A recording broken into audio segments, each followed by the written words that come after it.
আল্লাহর নাম নিতে এত দুঃখ কেন, এত কষ্ট লাগে কেন? এই যে ভোট যখন হয় আপনাদের মেয়রের, কাউন্সিলরের, কিছু দেখ আর না দেখ, তোমার ভাই, আমার ভাই, অমুক ভাই, অমুক ভাই বলি কিনা জোরে সরে? কেন বলি? ভাইয়ের পক্ষে মিছিল দিলে ভাই শুনলে খুশি হবে। আল্লাহর পক্ষে আল্লাহর তাকবীর দিলে মহান আল্লাহ সন্তুষ্ট হয়ে যায়। বলুন আপনার আমার জীবনের মালিক কে? হায়াতের মালিক কে? মৌতের মালিক কে? আল্লাহর জমিনে আল্লাহর আইন ছাড়া আর কারো আইন চলবে না, ঠিক কিনা বলুন? প্রিয় ভাইরা, এই আমি ওঠার আগে দেখলাম কথা একটু সাংঘর্ষিক হয়েছে, ঠিক কিনা বলেন? আমি বলবো এগুলোর মূল কারণ কি, কেন মানুষের ভিতরে দলাদলি সৃষ্টি হয়, কেন মানুষের ভিতরে প্রতিহিংসা সৃষ্টি হয়, কেন এটা মানুষের ভিতরে লোভ লালসা আর অহংকার কাজ করে, এগুলোর মূল কারণ কি জানতে হবে কি হবে না? মুসলমান কান লাগান, এই জিনিসগুলোর থেকে বাঁচিবার একটাই মাত্র উপায়। যখন এই মানুষের অন্তর থেকে লোভগুলো মুছে যাবে, প্রতিহিংসা কেটে যাবে, মানুষের ভিতরে দলাদলি, মারামারি, খুন খারাপি, চুরি রাহাজানি, গীবত শেখায়াত, এগুলো একটাও থাকবে না। যখন মানুষ জানতে পারবে লা রাইবা ফি, কোনো সন্দেহ নেই, এমন একটি কিতাব হুদাল লিন্নাস আমার আল্লাহ নাযিল করলেন মানুষের হেদায়েতের জন্য, এটা যখন বুঝতে পারবে, জানতে পারবে, মানতে পারবে, সঙ্গে সঙ্গে সমস্ত অন্যায়গুলো, অপকর্মগুলো, প্রতিহিংসাগুলো, লোভ লালসাগুলো হৃদয় থেকে মুছে যাবে, ঠিক কিনা বলেন? ছোট্ট একটি কথা বলে দেই, মনোযোগ লাগান। মানুষের ভিতরে লালসা কাজ করে একটাই মাত্র কারণ, ঈমান না থাকার কারণে। এজন্য আপনাদেরকে বলবো মনোযোগ সহকারে কথা শুনতে হবে। সারাটা রাত ওয়াজ শুনলেন, বাড়িতে গিয়ে বলবেন হুজুর কি বা কইলো, আমি বা কি শুনলাম, একটাও মনে নাই। এই ওয়াজ শুনে কি কোনো লাভ হবে বলুন? তাই ওয়াজ করলে কি লাভ, ওয়াজ শুনলে কি লাভ? ওয়াজ করিয়াও কোনো লাভ নাই, ওয়াজ শুনিয়াও কোনো লাভ নাই। লাভ হবে ভাই আমলে। কিসে লাভ হবে? তাহলে ওয়াজ করলো যিনি, কোনো লাভ হবে না।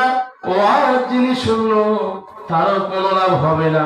লাভ হবে ভাই আমলে। এবার বুঝুন, ওয়াজ করলে কি লাভ, শুনলে কি লাভ? লাভ হবে ভাই আমলে। কিসে লাভ হবে? আপনারা হয়তো ভাবতেছেন তাহলে ওয়াজ করিয়াও কোনো লাভ নাই, শুনিয়াও লাভ নাই, আমলে লাভ হবে। এবার মনোযোগ লাগান, আমলেও লাভ হবে না। আমলেও, কথাটা কেমন শোনা গেল? ওয়াজ শুনলেও সেটা তো লাভ নাই, ওয়াজ করে গেল সেটা তো লাভ নাই। যদিও বা একটু আশায় বসেছিলাম লাভ হবে আমলে, এবার দেখলাম আমলে তো লাভ নাই। লাভ তাহলে কোথায় জানতে হবে কি হবে না? মুসলমান মনোযোগ লাগান, ওয়াজ শুনলে কি লাভ, ওয়াজ করলে কি লাভ? লাভ হবে ভাই আমলে, আমলেও লাভ হবে না নবীর প্রেম না থাকিলে, ঠিক কিনা বলে?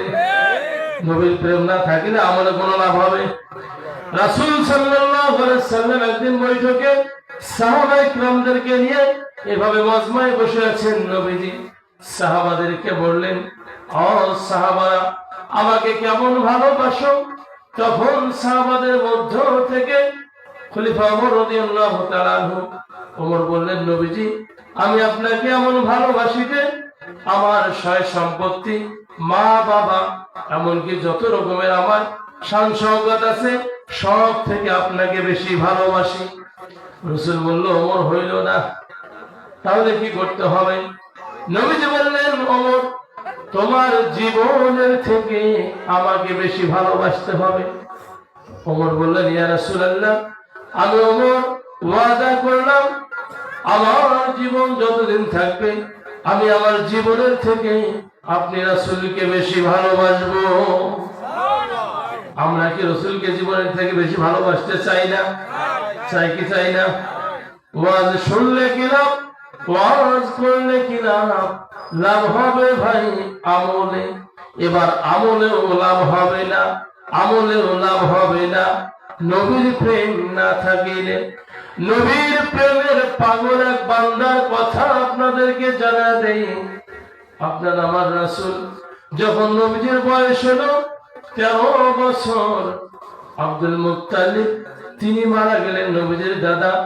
মারা যাওয়ার পরে নবীজিকে মানুষ করলেন তার চাচা আবু তালিব। কি নাম?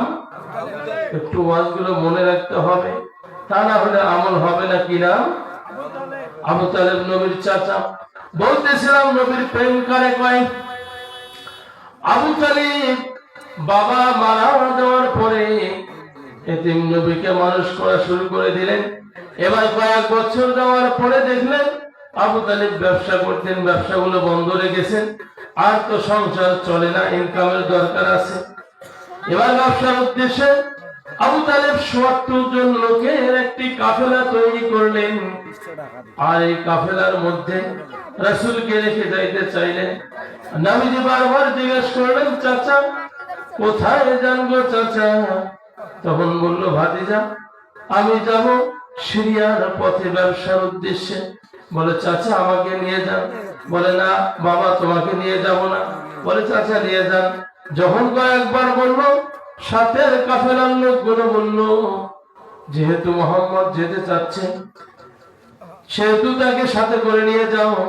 কারণ নবীদের শক্তি, প্রত্যেকজন নবীর শরীরে আল্লাহ যে শক্তি দিয়েছে, ওই জামানার 40 জন যুবকের শক্তি একজন নবীর ভিতরে আল্লাহ দিয়েছেন। সুবহানাল্লাহ। আর বনি ইসরাইলের 40 জন নবীর শক্তি আমার নবীর ভিতরে দিয়েছেন। সুবহানাল্লাহ বলুন। কাফেলার লোকেরা বলল, মুহাম্মদকে নিয়ে যাওয়া হোক, কারণ তার ভিতরে বনি ইসরাইলের 40 জন নবীর শক্তি আছে, তিনি বড় শক্তিশালী ব্যক্তি। কান লাগান নবীর প্রেমের কথাটা বলে আমি মূল জায়গায় যাব। এবার যখন ব্যবসার উদ্দেশ্যে কাফেলাতে করে কাফেলা রওনা হলেন মিশরের পথে। মিশরের শহরের আগে একজন ব্যক্তি ছিল ইহুদি। কি ব্যক্তি? ইহুদি একজন আলেম ছিল, যিনি তাওরাত, জাবুর আর অন্যান্য কিতাবের আলেম ছিলেন। এই আলেম কিতাব পড়ে পড়ে পড়ে পড়ে দেখেছেন আপনার আমার নবীর কথাগুলো কিতাবে আসছে যে আখিরি নবী একদিন আসবে, তার এমন মান সম্মান আল্লাহ দিবেন যে তার উম্মত কিয়ামতের ময়দানে তার উম্মত জান্নাত না যাওয়া পর্যন্ত অন্য কোন নবীও জান্নাত যেতে পারবে না। ওই পাদ্রী আলেম কথাগুলো পড়েছেন, জেনেছেন তাওরাত থেকে, জাবুর থেকে, অন্যান্য কিতাব থেকে।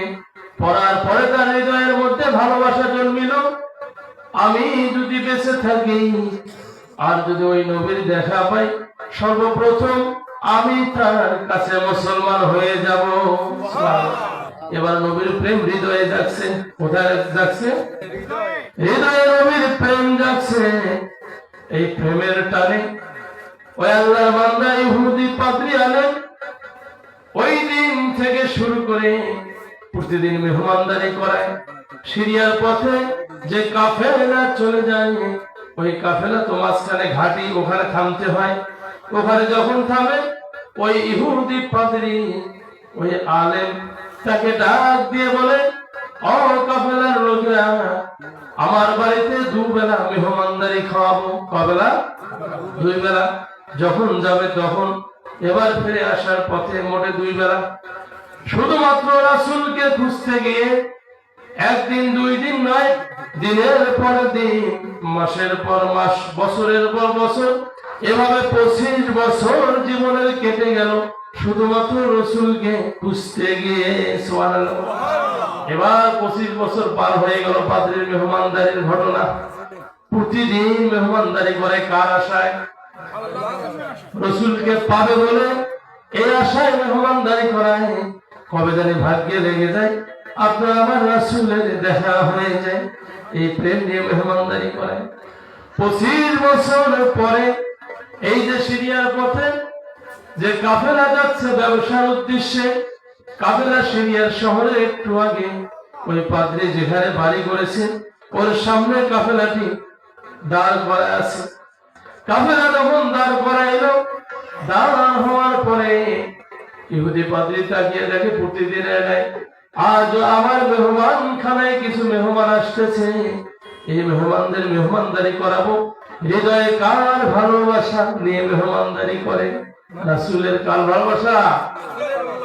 হৃদয়টা বারবার রাসূলের দিকে বেকুল হয়ে যায়। পাদ্রী ওই কাফেলার কাছাকাছি গেলেন, গিয়ে দেখে কাফেলায় অনেক লোক দেখা যায়, কিন্তু লোকদের মাঝে একজন ছেলে 14-15 বছর বয়স। এই ছেলেটি কাফেলার মুরব্বীদের সঙ্গে বসলো না, তাদের সামনে দাঁড়াইলো না, বেয়াদবি হবে বলে মনে করিয়া তিনি একটু সাইডে গেলেন। একটা গাছ মরে গিয়েছে, শুকিয়ে গিয়েছে, সেই গাছের নিচে তিনি বসে পড়লেন। পাদ্রী তাকাইলেন, নবী যখন গাছের নিচে বসলেন সঙ্গে সঙ্গে গাছে খুশি গজানো শুরু হইল, প্রাণ ফিরে পেল। এবার পাদ্রী তাকাইলেন, প্রচন্ড গরম। এই গরমে ছেলেটি আরেক জায়গায় গিয়ে দাঁড়াইল, তার মাথার উপরে মেঘ তাকে ছায়া দিতে দিতে চলে গেল। পাদ্রী বুঝতে দেরি করলেন না। পাদ্রী ভাবলেন, ইনি আর কেউ নয়, যার আশায় ভালোবাসায় আমি জীবনের যুবক বয়সের সময়গুলো কাটিয়ে দিলাম। আমি মেহমানদারি করাইতে করাইতে আমি ফকির হয়ে গেলাম, গরিব হয়ে গেলাম, সেই নবীর দেখা আমি পেয়ে গেলাম। পাদ্রী এবার দাওয়াত দিল সবাইকে, মেহমান খানায় আসলো, সবাই খানা দিয়েছে সবাইয়ের সামনে। পাদ্রী মুখের সামনে দিয়ে হেঁটে যায় আর মুখের দিকে তাকায়। ওই যে ছেলেকে দেখেছে গাছের নিচে বসেছে, গাছটা জিন্দা হয়েছে, মেঘটাকে ছায়া দিয়েছে, তাকে আর খানা খাওয়ার সময় দেখা যায় না। জিজ্ঞেস করলো কাফেলার নেতাকে, লিডারকে। আবু তালিব বললেন, আমি কাফেলার নেতা। বলে, কাফেলার নেতা আপনি? বলে, জি আমি। বলে, আমি মেহমানদারি করাইলাম, আমি সেই আলেম ইহুদি পাদ্রী আমি। তবে আমার এই মেহমানদারির ভিতরে একটা লোককে আমি দেখতেছি না, ওই লোক না আসা পর্যন্ত কাউকে আমি খাইতে দেব না। বলে, কাকে দেখেছেন আপনি? বলে, আমি দেখেছি কাফেলার একজন যুবক ছায়া পড়েছে, ওই যুবককে নিয়ে আসো। আবু তালিব তখন রাসূলকে ডাক দিলেন, আসলেন। এবার মেহমানদারি করানো হলো। মেহমানদারি করার পরে ওই পাদ্রী জিজ্ঞাসা করলেন, কাফেলার লিডার, কাফেলার লিডার নেতা আবু তালিব, বলেন তো এই যে ছেলেটা এই যে শেষে আসলো, এই ছেলের নাম কি? বলে, এর নাম মুহাম্মদ সাল্লাল্লাহু। বলে, এর বাপের, বলে এর বাবাকে? এ ছেলে আপনার কি হয়? আবু তালিব বলল, এ আমার সন্তান, এ আমার ছেলে। পাদ্রী বলল, না, এ আপনার ছেলে হতে পারে না, কারণ আমি দেখেছি তাওরাতের কিতাবগুলো পড়ে পড়ে পড়ে পড়ে, জাবুর কিতাব পড়ে পড়ে পড়ে পড়ে আমি শেষ করেছি। আমি দেখেছি এই ছেলের বাবার নাম হবে আব্দুল্লাহ, আর এই ছেলের মায়ের নাম হবে আমেনা। সত্য করে বলো আবু তালেব, এ ছেলে তোমার কি হয়? তুমি সত্য কথা গোপন করিও না। আবু তালেব বলল, এটি আমার ছেলে না, এটি হলো আমার ভাতিজা। আপনি যা বলেছেন ঠিক বলেছেন। এর বাবার নাম হলো আব্দুল্লাহ, বাবা মারা গিয়েছে। মায়ের নাম আমেনা, মা মারা গিয়েছে। আমি চাচাটাকে সাথে নিয়ে আসছি। এবার পাদ্রী দু চোখের পানি ছেড়ে ছেড়ে কাঁদে আর আল্লাহর শুকরিয়া আদায় করে বলে, আমি যার আশায় জীবনের সময়গুলো ব্যয় করলাম, এতদিন চলে গেল, সেই নবী মুহাম্মদকে আমি দেখতে পাইলাম। এবার পাদ্রী বললেন, আবু তালেব সামনে আর যেও না, কারণ তুমি যদি সামনে যাও এর অনেক শত্রু আছে, শহরে একে হত্যা করার জন্য অনেক শত্রু আছে, কাজেই সামনে আর যেও না, এখান থেকে তুমি তোমার ব্যবসা গুটিয়ে নাও। আবু তালেব বলেন, আমি তখন ঘোষণা করে দিলাম, যারা আমার সাথে ব্যবসায় এসেছো ব্যবসার মালামাল গুলো বিক্রয় করা শুরু করে দাও। আবু তালেব বলতেছিল, কোথা থেকে লোকজন আসলো আমিও টের পাইলাম না, দ্বিগুণ হারে আমার মালগুলো বিক্রি হয়ে গেল।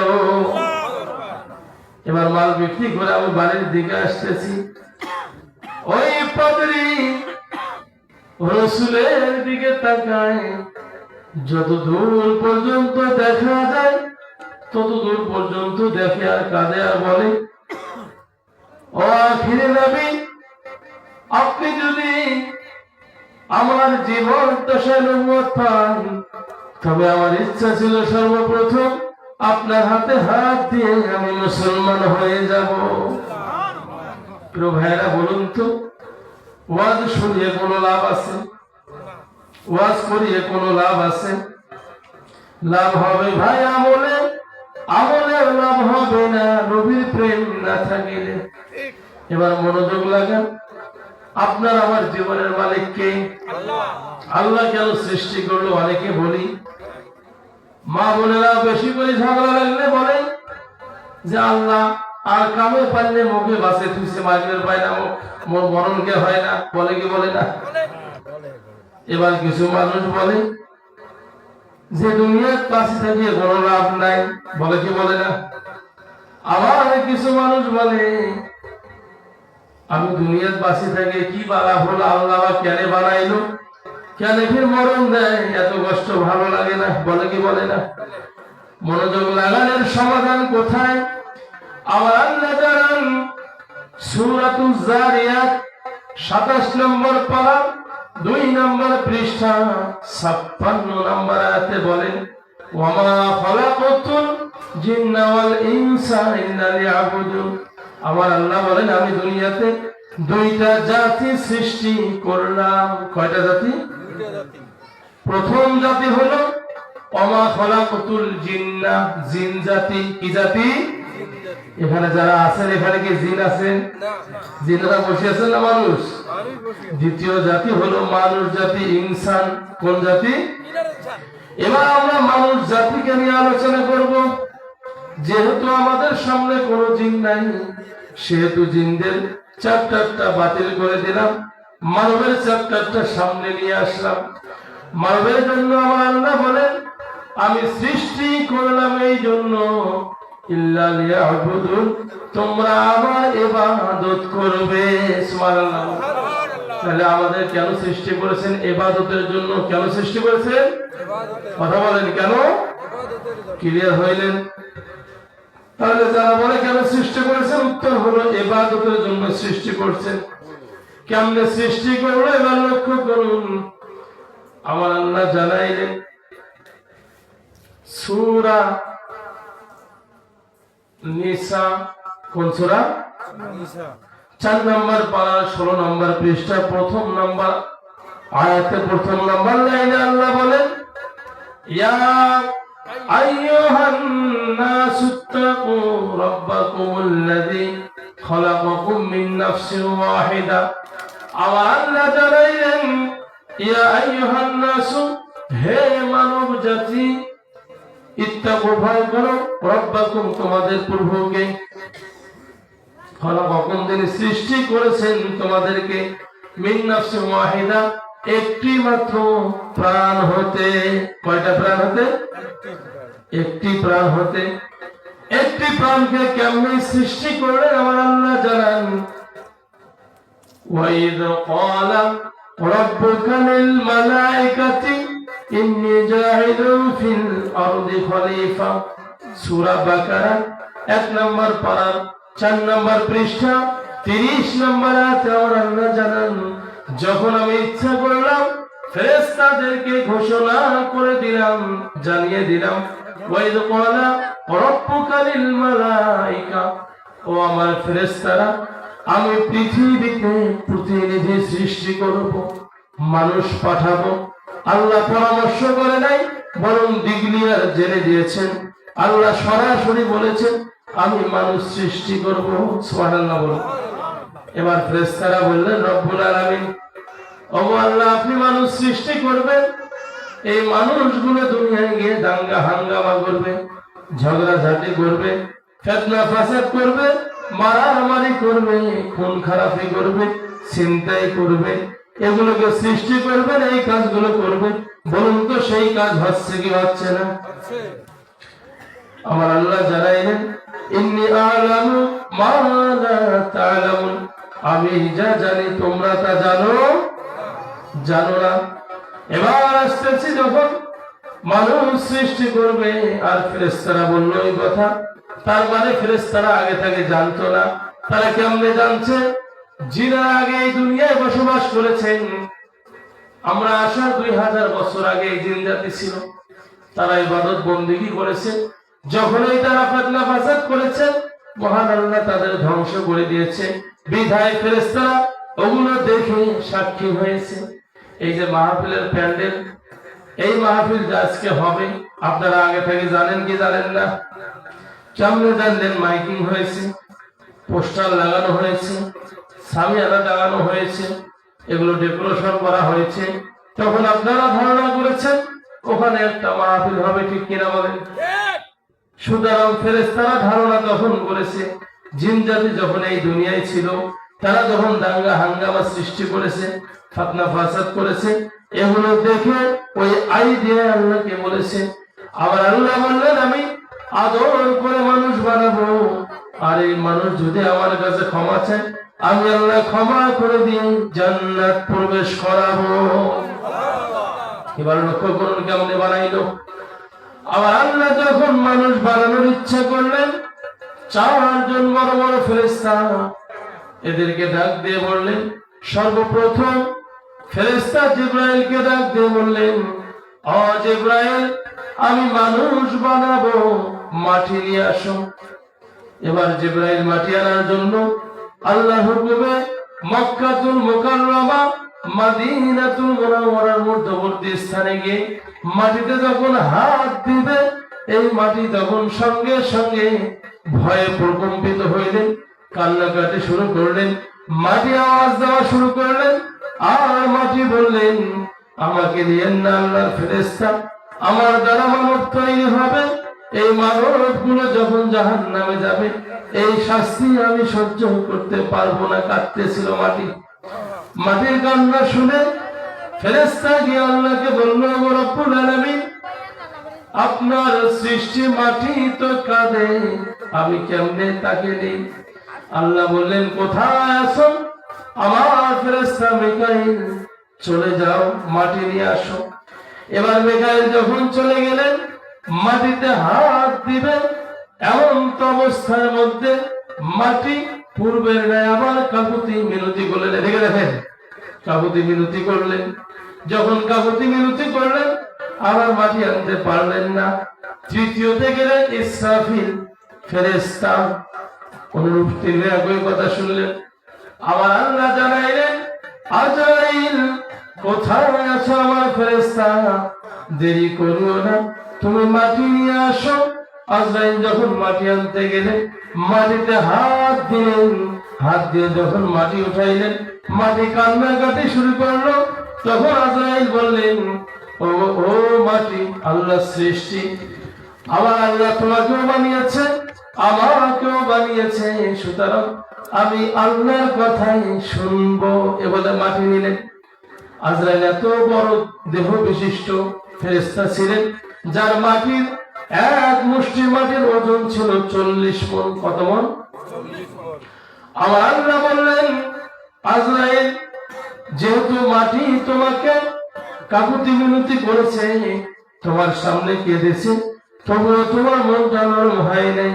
এবার আমি তোমাকে দায়িত্ব দিলাম, পৃথিবীর জমিনে যত আদম সৃষ্টি করা হবে, এই আদম সন্তানের রূহগুলো কবজ করবে, তথাপি তোমার হৃদয়ে কোনো মায়া থাকবে না। একদিন নবী সুলাইমান আলাইহিস সালাম সুলাইমান নবী বৈঠকখানায় আলোচনা করতেছে, এমন তো অবস্থায় এক আল্লাহর বান্দা দৌড়াইতে দৌড়াইতে হাঁপাইতে হাঁপাইতে ভয়ে প্রকম্পিত হয়ে নবী সুলাইমানের সামনে গিয়েছে। সুলাইমান নবী তার প্রকম্পিত ভাব দেখে, ভীত অবস্থা দেখে জিজ্ঞেস করলো, আল্লাহর বান্দা এত ভয় করতেছো কেন, কি হয়েছে? বলে, নবী সুলাইমান গো, আমার অন্তরের মধ্যে এমন একটা ভয় লেগেছে। এটা আমার বাড়ির সামনে দেখলাম বিশাল আকৃতির একজন মানুষের মতো দেখা যায়, যার মাথাটা মনে হয় আসমানে ঠেকে গিয়েছে, জমিনের পা গুলো কত বড় বড়, চোখগুলো। এটা দেখে আমি ভয়ে অস্থির হয়েছি। আমার মন বলে, নবী এখান থেকে আমাকে সমাদ নামক একটি জঙ্গল আছে যেখানে মানুষ যায় না, কেউ যায় না, সেইখানে পাঠিয়ে দেন, আমার কিছুটা ভয় কমবে। নবী সুলাইমান গো, আপনার কথা তো বাতাস শোনে, জিনেরা শোনে, পশু পাখি কুলগুলো আপনার আল্লাহ পাক অনুগত করে দিয়েছে, আপনি একটু পাঠায় দেন। নবী সুলাইমান বাতাসকে হুকুম দিলেন, বাতাস যেহেতু এই লোকটা ভয়ে প্রকম্পিত হয়েছে, একে পৌঁছে দাও। ওই সময় ছিল নবী সুলাইমান আলাইহিস সালাম বাইতুল মুকাদ্দাস জেরুজালেমের জায়গায় ছিল, ওখান থেকে সাওয়ারাত জবল ৬০০০ মাইল দূরে। যখন লোকটাকে পাঠিয়ে দেওয়া হলো, পাঠিয়ে দেওয়ার সঙ্গে সঙ্গে লোকটা যখন ওখানে হাজির হইলেন, বাতাস পৌঁছায় দিল মুহূর্তে। এই যে মোবাইলে যে কথা হয়, কথা হইতে কি বেশি সময় লাগে? বাতাসের দ্রুত গতি, সেকেন্ড সময় লাগে না। রিসিভ করলে আপনি বলতেছেন হ্যালো, উনি বলতেছে হ্যালো, সময় লাগে? বাতাসের এত পাওয়ার আল্লাহ দিয়েছে। যখন পৌঁছায় দিলেন, লোকটি সোজা হইয়া দাঁড়াইল, দাঁড়িয়ে বলতেছে, আল্লাহর বান্দা, যাই হোক, মনে হয় আমি আজরাইলের হাত থেকে বাঁচলাম, একটু বিপদ থেকে আমি নিস্তার পাইলাম। এ বলে যখন আল্লাহর বান্দা সোজা হইয়া দাঁড়াইলেন, চক্ষু খুলে দেখে যে এই লোকটার ভয়ে ওই জেরুজালেম বাইতুল মুকাদ্দাস থেকে ৬০০০ মাইল দূরে সাওয়ারাত নামক জঙ্গলে এসে হাজির হইলেন। ঠিক চক্ষু খুলে দেখে ওই লোকটা চোখের সামনে দাঁড়িয়ে আছে। এবার আল্লাহর বান্দা চোখের পানি ছেড়ে দিয়ে কাঁদে আর বলে, কে গো আপনি? আমি আপনার ভয়ে নবী সুলাইমানের কাছে গেলাম, ৬০০০ মাইল দূরে এই জঙ্গলের মধ্যে আমি হাজির হইলাম। কে আপনি? আপনার দেখা এখানে আমি কেমনে পাইলাম? আমি আপনার ভয়ে এত দূর আসলাম, আপনি কিভাবে চলে আসলেন এখানে? আজরাইল বলতেছেন, আমিও তো আশ্চর্য হয়ে গেলাম, অবাক হয়ে গেলাম, আল্লাহর বান্দা কেমনে তুমি এখানে চলে আসলে? আমার আল্লাহ যখন আমাকে আদেশ করলো, আজরাইল কোথায় আছো? ওই বান্দার জীবনটা কবজ করে নিয়ে আসো, ওই বান্দার রূহটা বাহির করে নিয়ে আসো, সাওয়ারাত জঙ্গলে গিয়ে তার রূহটা নিয়ে আসো। আমি বললাম, রব্বুল আলামিন, এখনো তো আপনার বান্দা ৬০০০ মাইল দূরে জেরুজালেমে, এখান থেকে কেমনে ওখানে চলে যাবে গো আল্লাহ? যাইতেও তো সময়ের দরকার আছে। বলুন তো, আল্লাহ যা জানে পৃথিবীর কেউ কি তা জানে? জানে? জানে না। আবার আল্লাহ বললেন, আজরাইল ছুটে যাও, আমার বান্দার সামনে তোমার দেহটা দেখা দাও, বডিটা দেখা দাও, দিয়ে তুমি ওখানে চলে যাও। বলে, তখন আমি আশ্চর্য হইলাম আর চিন্তা করলাম, কেমনে এত দূর চলে আসবেন? আমি তখন আমার বডিটা আপনারে দেখা এখানে আসলাম। লোকটি বলল, আপনি মালাকুল মাউত আজরাইল, আমি যদি জানতাম নবী সুলাইমানের কাছে যাইতাম না, আর এখানেও আসতাম না। এখন হয়তো আপনি আমার জীবনটা নিয়ে নেবেন, আমার এই দেহটা কে গোসল করাবে, কে জানাজা পড়াবে, কে বা কবর দিবে, কি হবে আমার অবস্থা? একটুখানি সময় দেন, আমি আমার আগের জায়গায় ফিরে যেতে চাই। বলুন তো, সময় দিবে? সময় দিবে? সময় দেবে না। মৃত্যুর সময় আসলে বাঁচার সুযোগ নাই। এবার লোকটি কাঁদতেছেন। আজরাইল ডাক দিয়ে বলল, আল্লাহর বান্দা, আল্লাহ তোমার মৃত্যু এখানেই বাজেট করে রেখেছেন, সুতরাং তোমার বাজেট এটা রয়েছে, তোমার রূহ এখান থেকে বাহির করে নিয়ে যাব, দেহটা জমিনে পড়ে থাকবে, এই জঙ্গলের প্রাণীগুলো তোমার দেহটা খেয়ে ফেলবে, তোমার গোসল হবে না, জানাজা হবে না, দোয়া হবে না, তোমার দেহটা জঙ্গলের প্রাণীগুলোর পেটের ভিতরে ঢুকে যাবে। বলুন তো, এরকম মৃত্যুকে আমরা চাই? মৃত্যু কার কখন আসবে বলা যায়? কাজে মৃত্যুর কথা স্মরণ করতে হবে। ওসমান গনি রাদিয়াল্লাহু তাআলা আনহু, তিনি যখন সাথীদেরকে নিয়ে হাঁটতেছে, হাঁটতে হাঁটতে সামনে যখন কবর পাইল, কবর দেখে দু চোখের পানি ছেড়ে ছেড়ে কাঁদে। সাথীরা বলে, ওসমান এত কাঁদেন কেন? বলে, আমি এই জন্য কাঁদি, ওই কবর দেখলে আমার মনে হয় ওই কবরটা নবী বলেছেন কারো জন্য জান্নাতের বাগান হয়ে যাবে, আমার কারো জন্য জাহান্নামের গর্ত হবে। এই জন্য আমি কাঁদি, যদি কবরটা কারো জন্য জাহান্নামের গর্ত হয়ে যায়, কবরে ঢোকার সঙ্গে সঙ্গে কবর দুই দিক থেকে এমন চাপ দিবে, ডান পাঁজরের হাড়গুলো বাম পাঁজরে ঢুকে যাবে, বামের গুলো ডানে ঢুকে যাবে, এরকম পিষ্ট করে দিবে। তাই আমি আল্লাহর কাছে কবর দেখলে কাঁদি, রব্বুল আলামিন এই কবর থেকে আমাদের হেফাজত করুন। আমরাও চাই কিনা? আল্লাহ তাআলা আমাদের হেফাজত করে, বলুন আমিন। প্রিয় ভাইরা, লক্ষ্য করুন, এই কবর হবে মানুষের প্রথম ঘাঁটি। দুনিয়ায় যদি আমল না থাকে, ওই কবরে নাজাতের কোনো সুযোগ নাই। যত আপনি টাকা পয়সা, গাড়ি বাড়ি আর জমিদারি করেন না কেন, মৃত্যুর পরে এগুলো একটাও চলবে। ফাতেমা রাদিয়াল্লাহু তাআলা আনহা,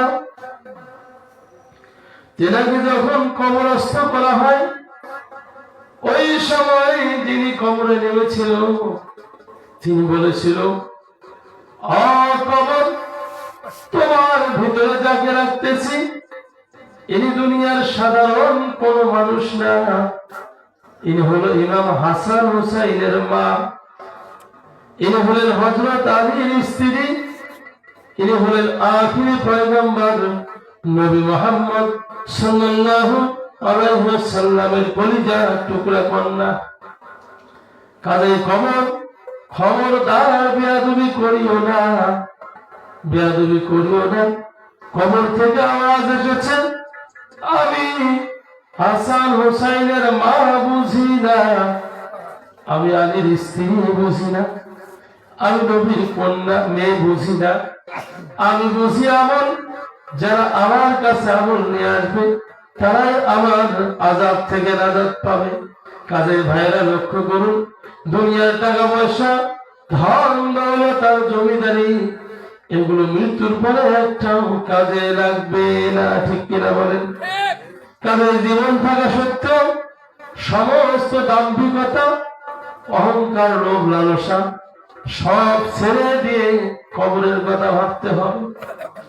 বলতেছিলাম, যখন আল্লাহ মাটি আনতে বললেন, মনে আছে আপনাদের? মাটি যখন আনতে বললেন, এবার আজরাইল মাটি নিয়ে গেলেন।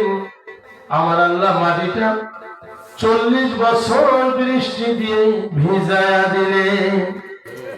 40 বছর বৃষ্টিতে ভিজলো। এবার আল্লাহ তাআলা 40 বছর ফেরেশতাদেরকে বলল, মাটি দিয়ে কাদো তৈরি করো, এই মাটিটা ভিজানোর পরে কাদো করো। কাদো যখন 40 বছর করলো, আমার আল্লাহ আদমের দেহ বানাইলেন। দেহটা হলো 60 হাত লম্বা। কত হাত লম্বা? আদমের দেহ 60 হাত লম্বা। বুকের মাপটা ছিল 7.5 হাত, পায়ের তলার ছাপটা হলো 5.5 ফিট। এরকম দেহ বিশিষ্ট একটি মানব তৈরি করলেন আল্লাহ। আদমকে বানানোর পরে সূর্যকে আদেশ করলেন 40 বছর ধরে সূর্যটা সেখানে আলো দিল।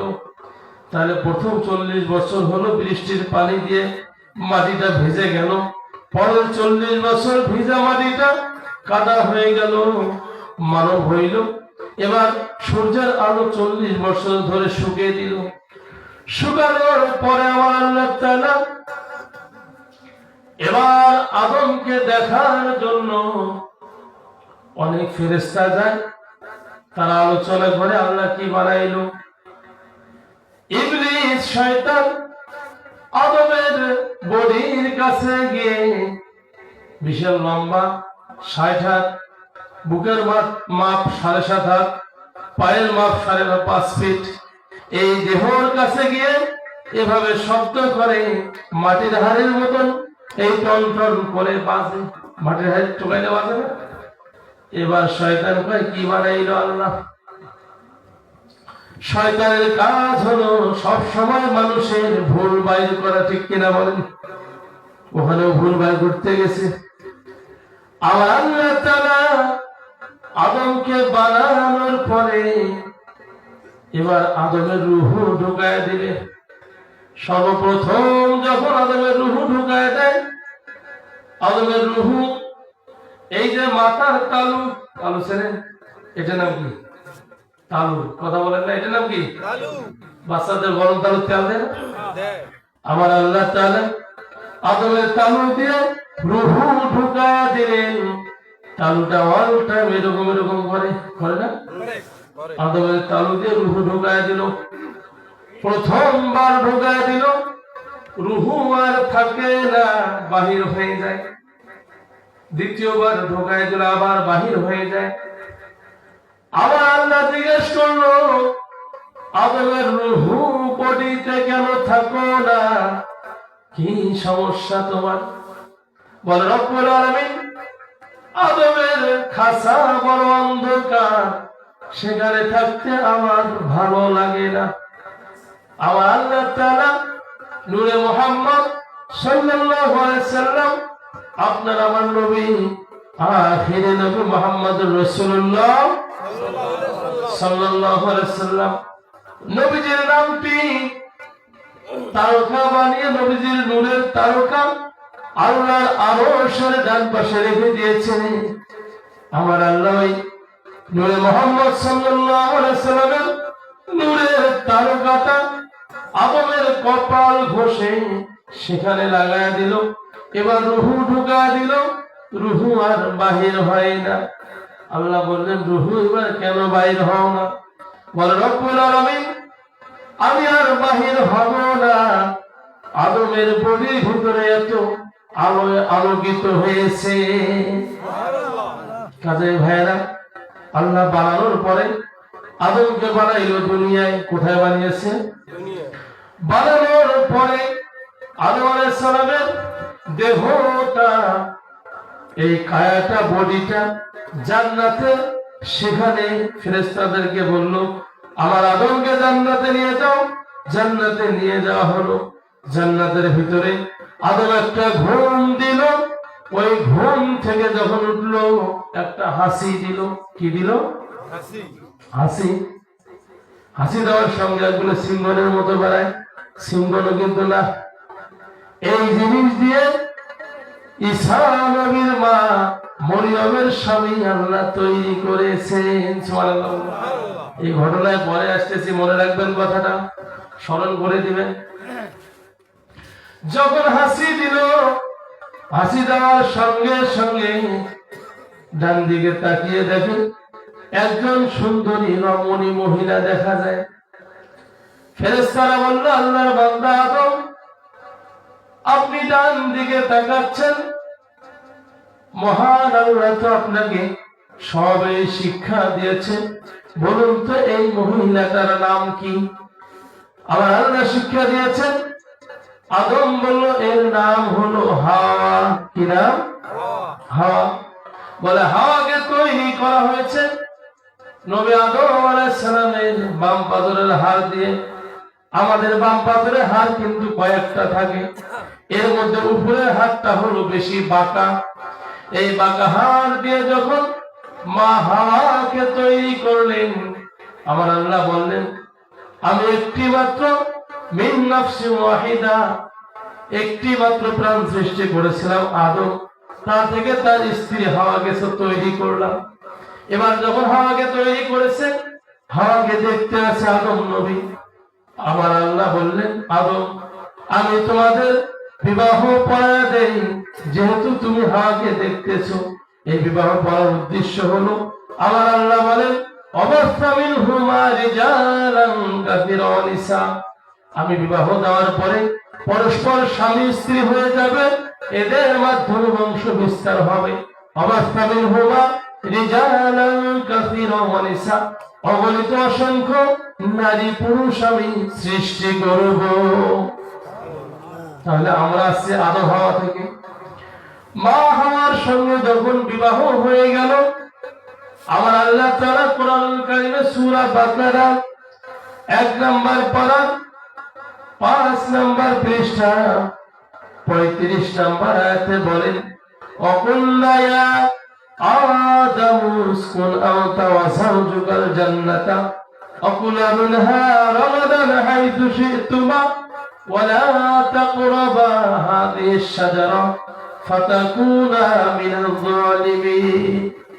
আমার আল্লাহ বললেন, অকুল্লা ইয়া আদম, হে আদম, কুলা যাওজুকাল জান্নাতা, আদম হাওয়া, আমার জান্নাতের চতুর্দিকে ঘুরে বেড়াও, আর আমার জান্নাতের খাবারগুলো, ফলগুলো, যা খাবারের মন চায় তোমরা দুইজন খেতে থাকো। তবে ওয়ালা তাকরাবা হাযিহিশ শাজারা, ওই যে বৃক্ষের নিকটবর্তী যেও না। সব খাও জান্নাতি খাবার, ওখানে যাবে না। আদম হাওয়া সব জান্নাতি খাবারগুলো স্বামী স্ত্রী একসঙ্গে বেড়াচ্ছে, ঘুরতেছে, খাইতেছে, কিন্তু ওই নিষিদ্ধ বৃক্ষের নিকট যাচ্ছে না। আদম আলাইহিস সালাম জান্নাতের একদিকে গিয়েছেন, মা হাওয়া কাছাকাছি।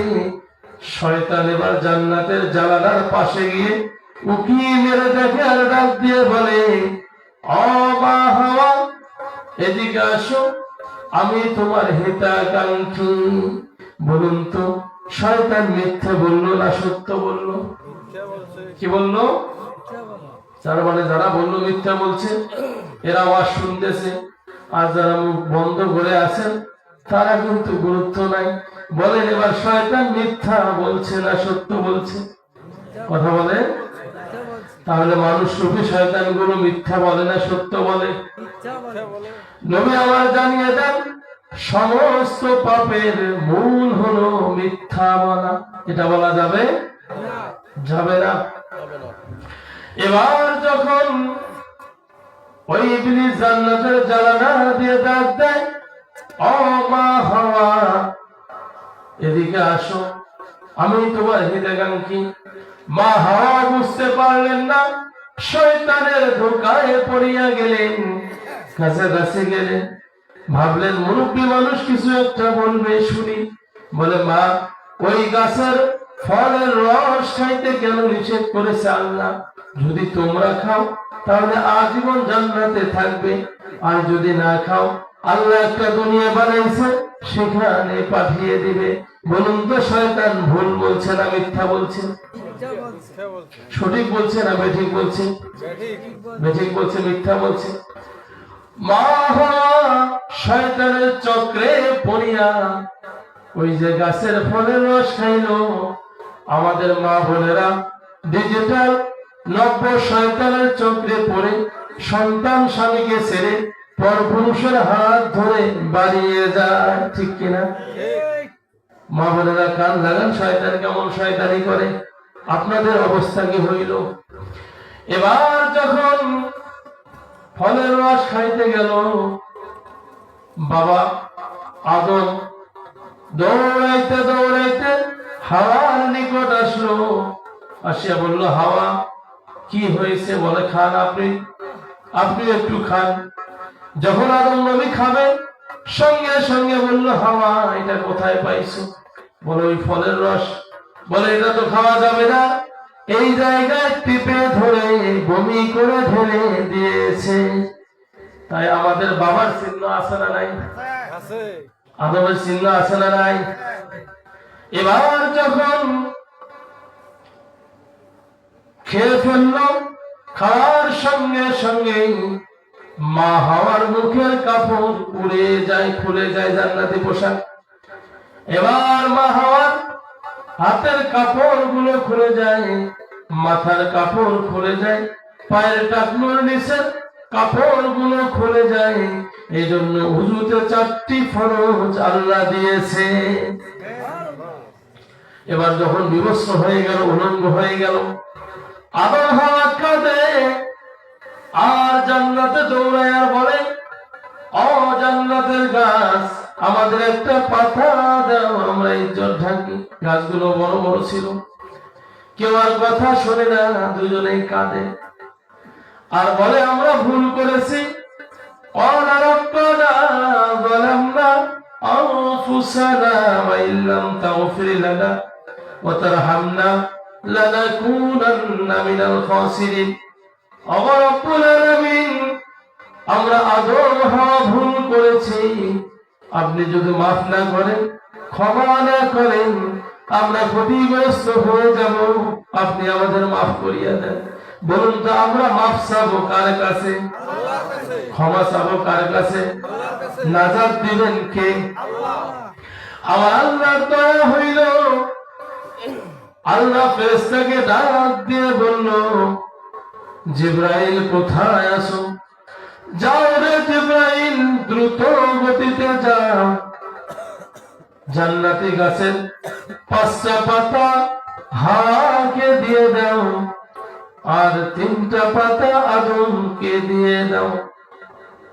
দিয়ে দেওয়ার পরে তাদেরকে বলে আসো, আল্লাহর পক্ষ থেকে আদমের জন্য কাফনের কাপড় দিয়ে গেলাম আর হাওয়ার জন্য কাফনের কাপড় দিয়ে গেলাম। এই জন্য পুরুষরা মরে গেলে কয় কাপড় লাগে? 3 কাপড়। কয় কাপড় লাগে? মা বোনেরা মরে গেলে কয় কাপড় লাগে? 5 কাপড়। এই কাফনের কাপড় দিয়ে দিলেন ওই 5টা পাতা 3টা পাতা দিয়ে। এবার একজনকে নামায় দিল শ্রীলঙ্কার সিংহল পর্বতে। নবী আদমকে আল্লাহ নামায় দিল দুনিয়ায়, মা হাওয়াকে জিদ্দায় নামায় দিল।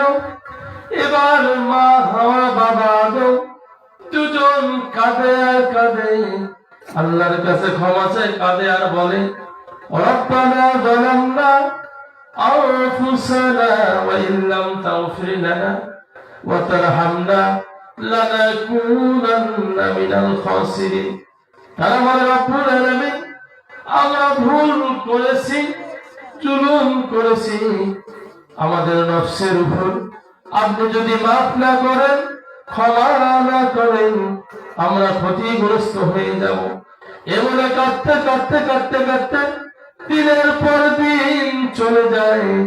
আরাফার ময়দানে যখন পৌঁছাইল, ওই সময় আদম নবীর মনে হলো, হায় রে, আমি তো জান্নাতে যখন ছিলাম, ওই জান্নাতের পাতায় পাতায় লেখা দেখেছিলাম আমার আল্লাহর নামের সঙ্গে একটি নাম মুহাম্মাদুর রাসূলুল্লাহ।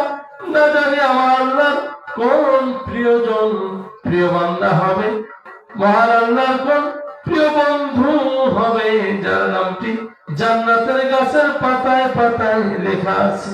বলে, রব্বুল আলামিন, ওগো আল্লাহ, আপনার ওই বন্ধুর নামে রসিলা করিয়া আমাকে মাফ করিয়া দেন। আমার আল্লাহর সঙ্গে সঙ্গে আদমকে মাফ করে দিল। সূর্যোদয় হলো, তাকিয়ে দেখে হাওয়া সেখানে হাজির হয়েছে। আপনার আমার নবী মুহাম্মাদুর রাসূলুল্লাহ হজের সময় আরাফার ময়দানে সাহাবায়ে কেরামরা একত্রিত হইলে পরে বলেছে, ও আল্লাহর বান্দারা, এখানে তোমাদের আদি পিতার দোয়া কবুল হয়েছে, সুতরাং এখানে দোয়া করো, আল্লাহ তোমাদের দোয়া কবুল হবে। আজও হাজিরা দেখবেন মক্কাতুল মুকাররমায় হজ করতে গেলে ওই আরাফার ময়দানে গিয়ে দু হাত উঠাইয়া আল্লাহর কাছে প্রার্থনা করে, আল্লাহু আকবার বলো। আর যত দলাদলি ঠেলাঠেলি হিংসা প্রতিহিংসা বাংলাদেশে, কেউ কয় মুনাজাত করব, কেউ কয় না করব, কেউ কয় যায়, কেউ কয় বেদাত, বলে কিনা? আমি বলবো ওখান থেকে শিক্ষা নাও, যেখানে নবী বললেন তোমরা হাত উঠায় দোয়া করো, আজ পর্যন্ত যেখানে হাত উঠায় দোয়া করা হয় সেখানকার কোনো দলাদলি নেই। সামান্য কয়েক হরফ শিখে তোমরা অহংকারী শুরু করে দিয়েছো, ঠিক কিনা বলেন? সুতরাং আমার আল্লাহ বলেন অহংকারী আল্লাহ পছন্দ করে না। ইন্নাল্লাহা লা ইউহিব্বু মান কানা মুখতালান ফাখুরা। এবার আদম হাওয়া দেখা হইল, কি হইল? দেখা হওয়ার পরে তাদের সংসার জীবন শুরু হইল, সন্তান আসা শুরু হয়ে গেল। যখন সন্তান আসে, পৃথিবীর সর্বপ্রথম যে মানুষের কবর হয় সেই মানুষটার নাম কি বলেন তো? কি নাম বলতে পারবে? আদম আলাইহিস সালাম। আমার কিছু কথা মনে হয়, ওই যে বললাম ওয়াজ শুনলে গেলাম, ওয়াজ করলে গেলাম, লাভ হবে ভাই আমলে, আমলেও লাভ হবে না নবীর প্রেম না থাকিলে। এবার আদমের সন্তান হইল জোড়ায় জোড়ায় মা হাওয়া, জোড়ায় জোড়ায় সন্তান, তার নাম যমজ সন্তান। কি সন্তান? ৭৭ জোড়া সন্তান হইল। আর এখনকার মা বোনেরা বলে দুইটা হইলে ভালো, একটা হইলে আরো ভালো, বলে কি বলে না? আমার আল্লাহ বলে আমি সন্তানদের ছিলাই তোমাদের রিজিক গুলো বৃদ্ধি করিয়া দেই। যার সন্তান যত বেশি তার রিজিকের বাজেট আল্লাহর কাছে তত বেশি। সুবহানাল্লাহ। একটা কথা মনে হলো, কিছুদিন আগে দেখছিলাম পত্রিকায়, এবং আপনারা যারা মোবাইল চালান ইউটিউব ফেসবুক দেখবেন, এক মহিলার 7 জন মেয়ে, কয়জন মেয়ে? পাড়ার মানুষ কয় দেখছেন বুঝেন, ওটা কপাল পোড়া, কপাল খালি বেটি দেখা যায়, ওটার আর বেটা নেই, 7টা বেটি এতগুলো ছাওয়া নিছে। আর আমার আল্লাহ বলছেন যত সন্তান তত বরকত, মহিলা জানে তত বরকত, হাদিসটা ফলো করতেছে। এবার এলাকার মানুষ চিন্তা করে, দেওয়ানিরাও কয়ে দেখছেন ওইটা বেটি ছাওয়ার খালি কেমন বেটি হয়, এগুলো শত অপমান সহ্য করে মহিলা ওই হাদিসের উপরে আমল করতেছে। 7টা মেয়ে মানুষ হয়েছে, একটা হয়েছে জজ, একটা হয়েছে কলেজের প্রধান শিক্ষক শিক্ষিকা, আর একটা হয়েছে ডাক্তার, একটা হয়েছে মাস্টার, এভাবে একটা হয়েছে সেনাবাহিনীর বড় অফিসার, একজন হয়েছে পুলিশের বড় অফিসার। 7টা 7 জায়গায় যখন খালি গেছে, রেজেক বৃদ্ধি করে দিয়েছেন কে? আল্লাহ। এবার এলাকার মানুষ সুর পাল্টাইলো, হয় দেখছেন এর মতন ভাগ্য ভালো কারো নাই।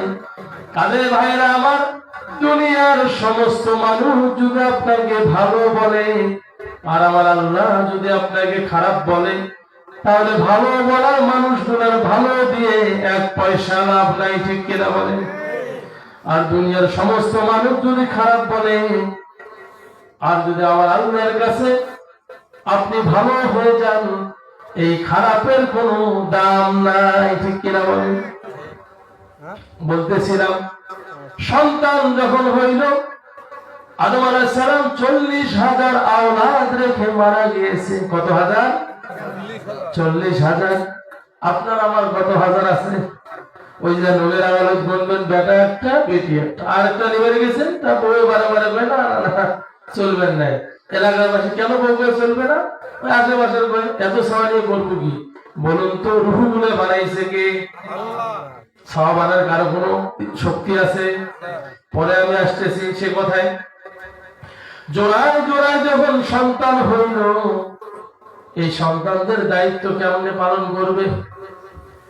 পালন করার ব্যাপারে আমার আল্লাহ জানান সূরাতুল বাকারা 2 নম্বর পারার 17 নম্বর পৃষ্ঠা 233 নম্বর আয়াতে আল্লাহ বলেন, ওয়াল ওয়ালিদাতু ইরদি'না আওলাদাহুন্না হাওলাইনি কামিলাইনি লিমান আরাদা أن يتم الرضاعة وعلى المولود له رزقهن وكسوتهن بالمعروف لا تكلف نفس إلا وسعها لا تضار والدة بولدها ولا مولود له بولده وعلى الوارث مثل ذلك فإن أرادا فصالا أو تراض منهما وتشاور فلا جناح عليهما وإن أردتم أو تسترضعوا أولادكم فلا جناح عليكم إذا سلمتم ما آتيتم بالمعروف واتقوا الله واعلموا أن الله بما تعملون بصير আমার আল্লাহ বলেন সন্তানের দায়িত্ব বাবা কেমনে পালন করবে, মা কেমনে পালন করবে। ও দুনিয়ার মানুষ, যুবকেরা কান লাগান, যারা বিয়ে করেছেন লাভ হবে, যারা বিয়ে করেন নাই তাদেরও লাভ হবে। যাদের সন্তান হয়েছে তাদের উপকার আছে, যাদের সন্তান হয় নাই তাদের উপকার আছে। মা বোনদের আরো বেশি উপকার। মনোযোগ লাগান। কোরআনুল কারীমের সূরা বাকারা 2 নম্বর পারার 17 নম্বর পৃষ্ঠার 233 নম্বর আয়াতের আলোচনা করা হচ্ছে। আমার আল্লাহ বললেন, যখন সন্তান জন্মগ্রহণ হবে, এই জন্ম থেকে শুরু করে সন্তানকে 2 বছর দুধ পান করাবে মা। কত বছর? 2 বছর। একজন সন্তানকে তার মা কয় বছর দুধ পান করাবে? কথা বলেন, কয় বছর? 2 বছর আল্লাহ জানিয়ে দিলেন। এখন আমাদের দেশের সমাজে দেখবেন পুষ্টিহীনতায় ভোগে বিধায় খ্রিস্টানদের তৈরি করা একটা সংগঠন আছে, মা শিশুর জন্য তারা পুষ্টিকর খাবার দান করে, আছে না? আছে। এটা কেন হইল? মুসলমান যখন কোরআন ভুলে গেল, ঈমান ছেড়ে দিল, তো বেঈমানরা তাদের মাথার উপরে দরদি হয়ে গেল। ঠিক কিনা বলেন?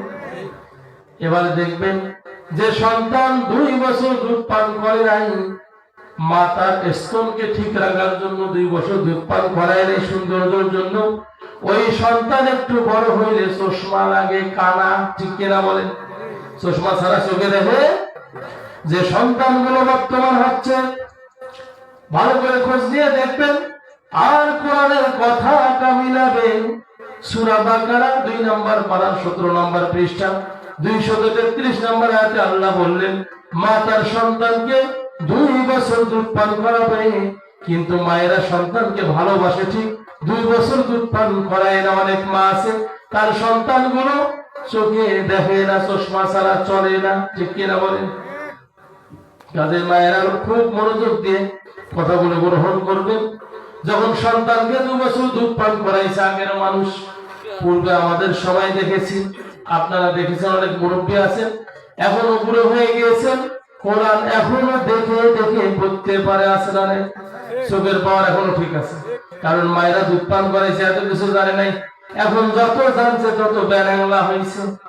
যেখানে মা বোনদের জন্য পর্দা ফরজ করে দিয়েছেন আল্লাহ, সেখানে মা বোনেরা লজ্জা লাগে। এই যে এখন অন্যায় দিয়ে দেয়। আগে ছোটতে দেখছিলাম মা বোনেরা ওড়না দিয়ে মাথা ঢাকছিল কইনের মতো, এখন মাথাটা সারিয়া গলার মধ্যে দিয়ে ঝুলি বেড়ায়। আবার কিছুদিন পরে এই তো আস্তে আস্তে আমি যখন গাড়িতে আসি, টাইমলালে গাড়িটা যখন ব্রেক করলো, দেখলাম একজন মেয়ে লোক গেঞ্জি পরে হাঁটতেছে। নাউজুবিল্লাহ কোন। আবার আল্লাহ বলেন, ফি আইয়ি সূরাতিন মা শারাকাবা, আমি আল্লাহ আমার ইচ্ছা অনুযায়ী মানুষের সুরগুলো তৈরি করলাম, কণ্ঠগুলো দিলাম। দেখবেন মেয়ে লোক যত স্যুট প্যান্ট আর জিন্স প্যান্ট পরুক না কেন, গ্যাবার্ডিং প্যান্ট পরুক না কেন, কণ্ঠর আওয়াজ কিন্তু পরিবর্তন হয়, আওয়াজ পরিবর্তন হয় না। এর থেকে কি তোমার হুঁশ হয় না? আমার আল্লাহ তোমাকে কত সুন্দর শরীর দিল, বডি দিল, সম্মান দিল স্বামীর সংসার করার জন্য, সেটা বাদ দিয়ে প্যান্ট শার্ট পরে তুমি বেনাল্লার মতো ঘুরে বেড়াও, তোমার দুনিয়াতে অশান্তি হবে, ধর্ষিত হবে, ময়দানে জাহান্নাম ছাড়া গতি হবে না। ঠিক কিনা বলে? কাজে মা বোনদের খুব মনোযোগ দিতে হবে। এমন কি নতুন ফ্যাশন বেড়াইছে, ফ্যাশন বলে ঢক কয় না, ঢক। মা বোনেরা কান লাগান। আল্লাহ আপনাদের বলেছেন, আপনারা যদি 4টা আমল করতে পারেন আমার আল্লাহ 8টা জান্নাতের দরজা খুলে দিবেন। 4টা আমল, প্রথম আমল হলো, আমি যে কথা চাচ্ছি এগুলো বড় মনে করে দিবেন, ওই যে সন্তানের কথাটা দুঃখান্তরা। 4টার প্রথম আমল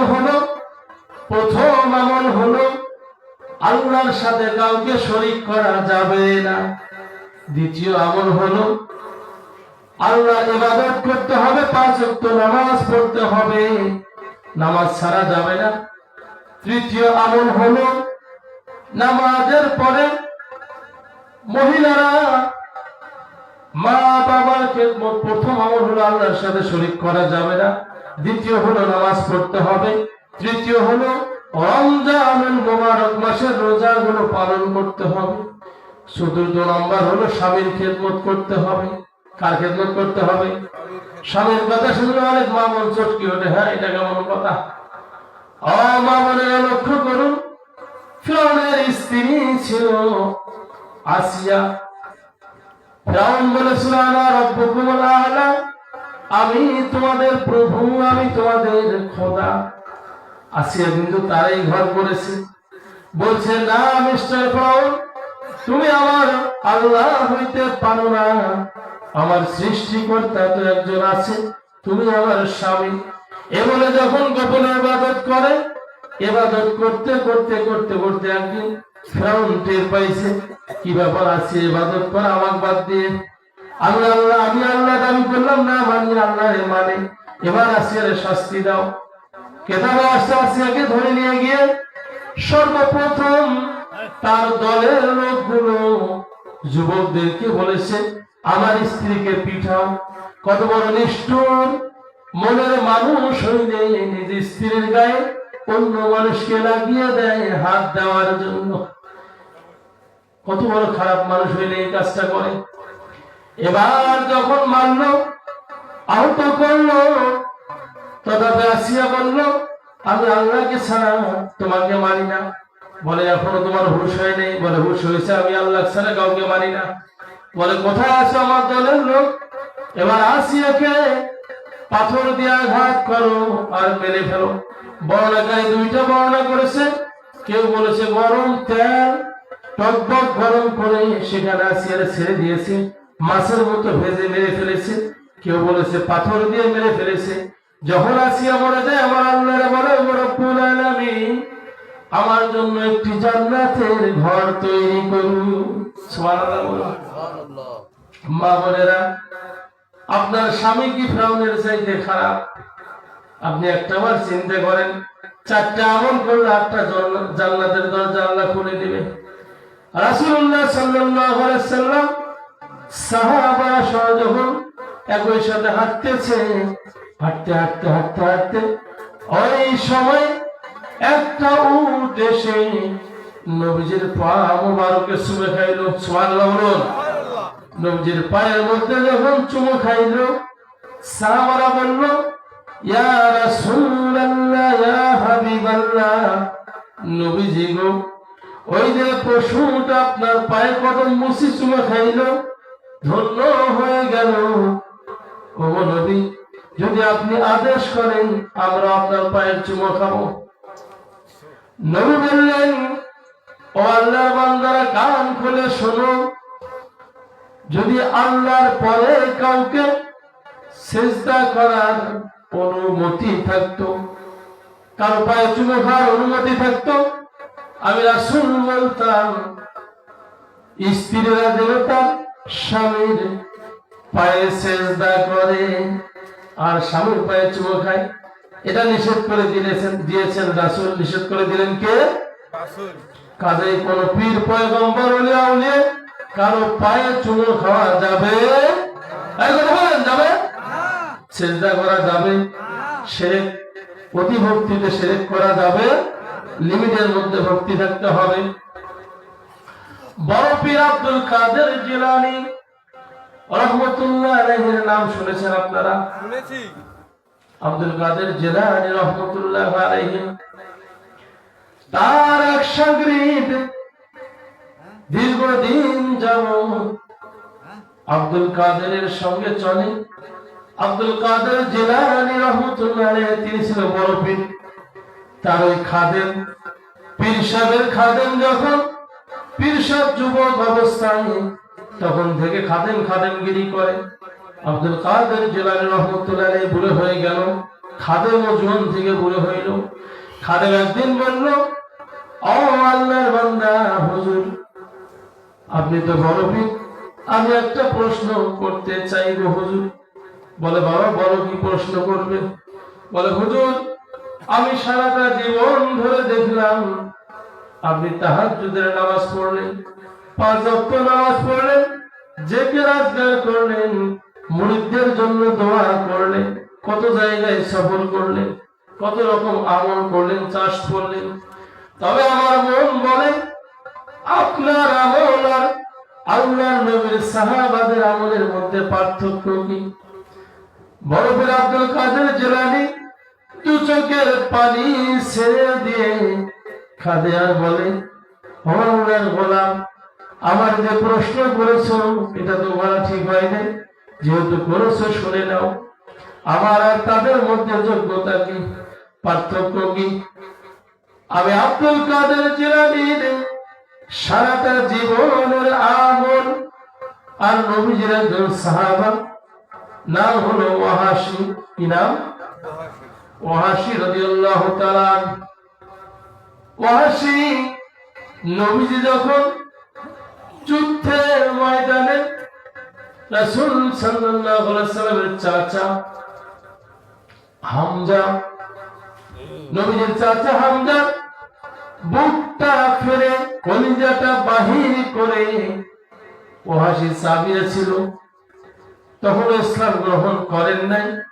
বলে, যখন নবীজির চাচার কলিজাটা বুক ফাড়িয়ে বাহির করে পশুর মতো চাবায়া চাবায়া খায়, ওই ওয়াহাশী নিজের জীবনের ভুল বুঝতে পারিয়া নবীজির কাছে এসে যখন ইসলাম গ্রহণ করলেন, নবীজি বললেন, ও ওয়াহাশী, আমি রাসূল যখন কোন বৈঠকে থাকবো, তুমি বৈঠকের সামনে বসবে না, পিছনে বসবে।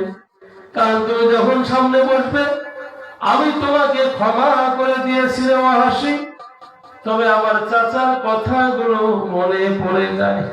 কি একটা অ্যাক্সিডেন্ট দেখলে মনে হয় না, মনে পড়ে যায়, সুতরাং আমার পিছনে বসবা। আব্দুল কাদের জিলানী বড় পীর বলেন, ওই ওয়াহাশী যাকে নবীজি বলেছেন আমার সামনে বসিও না, পিছনে বসবে, ওই ওয়াহাশী যখন যুদ্ধের ময়দানে ঘোড়ার পিঠের মধ্যে ওঠে, ঘোড়া যখন চাবুক মারে দৌড় দেয় যুদ্ধের ময়দানে, আর পা ফেলে ফেলে দৌড়ায়, ওই ঘোড়ার পায়ের নিচে খুরের তলার নিচে যে ধুলোগুলো আছে, ওর একটা ধুলো যদি এক পাল্লায় দেওয়া হয়, আর আমি আব্দুল কাদের জিলানীর তামাম জিন্দেগীর আমল গুলো একদিকে দেওয়া হয়, তথাপি ওই ঘোড়ার খুরের পায়ের নিচের ধুলোর ওজনের মতো আমার সারা জীবনের আমলের ওজন হবে না। কাজেই কার সাথে কি পর্দা বাতে ঘি, ঠিক কিনা বলে? প্রিয় ভাইরা, লক্ষ্য করুন সাহাবাদের কি মর্যাদা। আমার আল্লাহ বলছেন, আমার রাসূল বললেন, সাহাবারা হলো নক্ষত্র, আমি রাসূলের পরে সাহাবাদের অনুসরণ করিও, আলেম ওলামাদের অনুসরণ করিও। প্রিয় ভাইরা, আর একটি আল্লাহর ওলির ঘটনা বলি, নাম হলো বাইজিদ মুস্তাবি। এই বাবা বসো। কি নাম? বাইজিদ মুস্তাবি।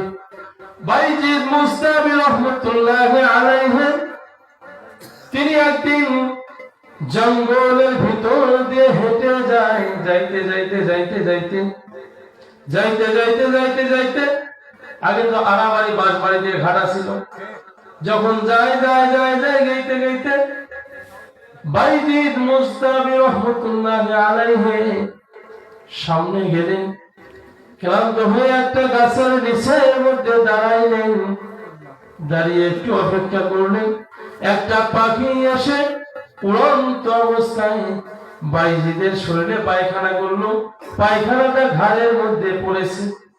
বাইজিদ মুস্তাবি ঘাড়ের দিকে তাকিয়ে দেখে পায়খানা, পাখির দিকে রাগান্বিত হয়ে তাকাইলেন, পাখিটা বাস্ট হয়ে ছিঁড়ে গেল। এবার বাইজিদ মুস্তাবি আগাচ্ছেন, ওলিদের শান দেখেন, আগাচ্ছেন, আগাইতে আগাইতে আগাইতে আগাইতে বাইজিদ মুস্তাবি সামনে গেলেন। যাওয়ার পরে নামাজের সময় হইল, আসরের নামাজ। কিসের নামাজ? আসরের নামাজের সময় হইল। লতা পাতা দিয়ে একটি ঘর ঘিরানো। বাইজিদ মুস্তাবি বলতেছে, এই ঘরের ভিতরে কে আছো? একবার বলল, কে আছো? আমাকে একটু উজু করার পানি দেওয়ার, উজু করবো, পানি পাইল না। আবার বলল, কে আছো? আওয়াজ হয় না। তিনবারের বেলা বলল, কে আছো?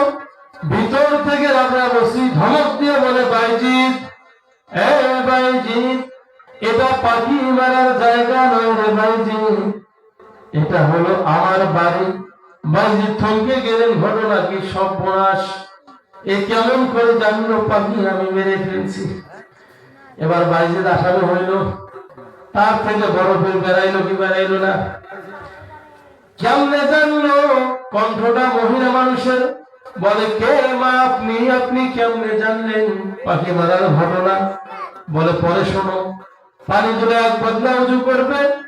উজু করতে গিয়ে দেখে একটা জায়গায় আগুন ধরেছে। এবার বাইজিদ মুস্তাবি রহমতুল্লাহ আলাইহি পানিটা ঢেল দেবে। ভিতর থেকে মহিলা আওয়াজ দিয়ে বলল, বাইজিদ, লোকদেরকে যদি বাঁচাইবার অনুমতি থাকতো তোমার আগে আমি বাঁচিয়ে দিতাম।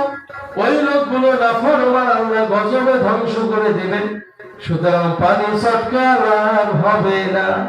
বাইজিদ আরো অবাক হইলেন, এটা কেমন কথা? বলে, কে মা আপনি? কেমনে এতগুলো জানলেন? মা বোনেরা কান লাগান, যদি আপনারা অলি হয়ে যান আপনাদের স্বামীরাও হবে। এবার বলল, কে মা আপনি? ঘটনা কেমনে জানলেন? বলে, ঘটনা তো আমি জানলাম এই জন্য, আমি তো কেউ না, আমার নাম হলো রাবেয়া বসরি। কি নাম? বলে, রাবেয়া বসরি মা।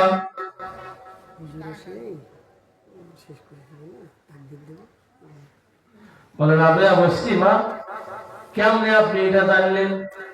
বলে, আমি জানলাম, আমি আমার স্বামীর খেদমত করে করে করে করে এত কামালিয়াত অর্জন করেছি।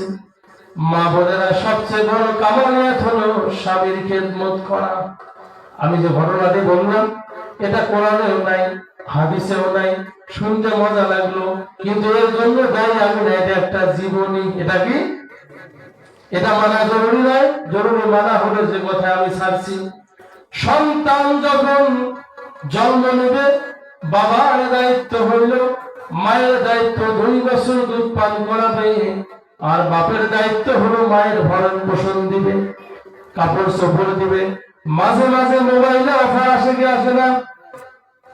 যারা নেট চালায় জানে, অনেক সময় জিবি অফার দেয়, মিনিট অফার দেয়, স্পেশাল অফার দেয়। মায়ের জন্য স্পেশাল অফার হলো, সন্তান যখন জন্মগ্রহণ করবে তখন থেকে শুরু করে, সন্তান যখন পেটে আসবে তখন থেকে শুরু করে বাবা মায়ের যত্ন নিবে, যাতে ওই সন্তানের মা কোনো সাইড থেকে কষ্ট না পায়, পুষ্টিহীনতায় না ভোগে। খাদ্য বাড়িয়ে দিতে হবে, খাবারের মানগুলো উন্নত করতে হবে, পোশাক নতুন নতুন পরাইতে হবে, যাতে মায়ের মনটা ভালো থাকে। এ হলো বাবার দায়িত্ব, কোনো সাইড দিয়ে কমতি দেওয়া যাবে না। এখন যখন বাবা এই দায়িত্ব পালন করা ভুলে গেলেন, মায়ের পেটে সন্তান আসলো, বাবায় গরু ধরি যায় পীরের বাড়ি। আসলে না এরকম?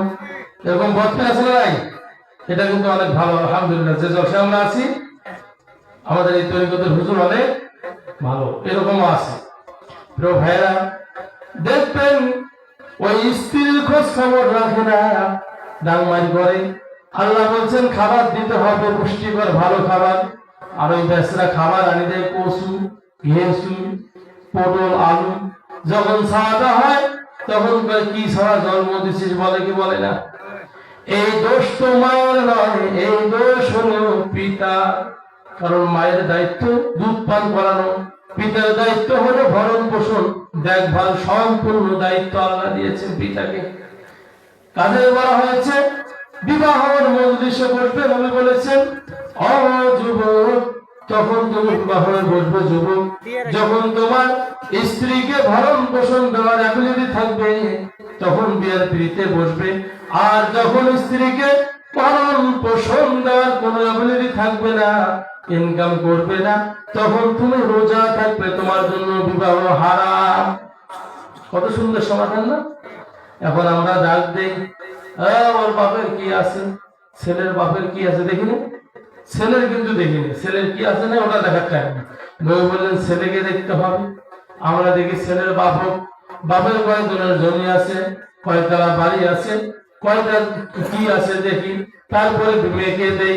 কয়দিন পরে মেয়ের সঙ্গে লাগে মারামারি, দৌড়ে যাই হুজুরের কাছে পানি পড়া বলি, হুজুর আপনার পানি পড়া ছাড়া কাম হবে না। ওইখানে পানি পড়া একদিন দুই দিন কেন, পানি খাইতে খাইতে যদি পেট ফাটিয়ে মরিয়ে যায় তবুও পানি পড়া কাজ হবে, কারণ নবীর কথা মানলেন না। যেখানে নবীর কথা মানলেন না, নবীজির একটা কথা দুনিয়ার তামাম মানুষের সমস্ত কথা মিল করলে এক হবে। ওই যে বাইজিদ মুস্তাফি, ওই যে আব্দুল কাদের জিলানীর একটা আমল, জীবনের আমল নবীর সাহাবার পায়ে ধুলের মতো হয়নি, ঠিক কিনা বলেন?